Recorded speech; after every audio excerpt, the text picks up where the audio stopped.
When we first came up with the idea of doing these underclassmen showcases, uh, like a lot of other things that we do, I kind of do my own little survey, and I call up some people that I know and see what they think about it.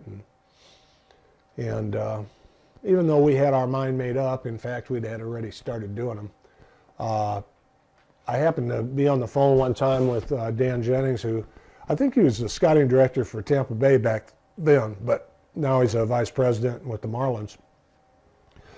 And I told Dan, I think he might have called me about some other topic, but I told Dan we're going to do these underclassmen showcases for young kids. And, you know, his first reaction was, Jerry, why would you do that? We don't care about those young kids. We got all we can handle trying to, you know, follow the current class. And, you know, I mean, he just basically said that they don't care. And I said, Dan, well, I think you should. And he said, well, why? And so I was actually, you know, had already thought this whole process out. And I says, because of the information that will be available. And so what I did was I gave him an example of the simplest thing I could think of, which would be two pitchers. And I said, geez, Dan, if you had two pitchers that were both of them 6'3", and both of them threw 94 miles an hour, and they both had good curveballs, and they basically looked like flip a coin between the two pitchers as to, you know, who you'd pick. And that's all the information that you had available to you.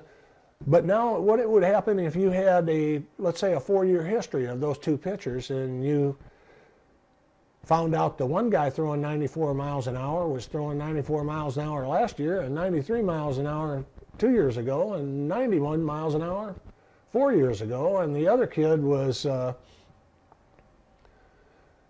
throwing 80 miles an hour 4 years ago, and 85 miles an hour 2 years ago, and 90 miles an hour a year ago, and 94 miles an hour now. You know, which one do you think will throw the hardest next year, based on that information? And I'll never forget it, because Dan's kind of a good guy, and he's got an open mind and everything and all that. And he said, it was quiet for a while, and all of a sudden I heard, Jerry, I think you guys are onto something. So, and basically all that really means is that information is important. It's important in a lot of ways. I mean, it's pretty easy to try to look at it just from a pitching standpoint, but I mean, kids develop, and one of the toughest things that any scout has to do is try to be able to project how good somebody's going to be, and basically predict how good they're going to be down the road based upon the talent that they see now. And it's a bit of a guessing game. And so, you know, when you stop and think that you're armed with more information, some history on the player, it actually helps you project to a certain extent, you know, what might happen in the future.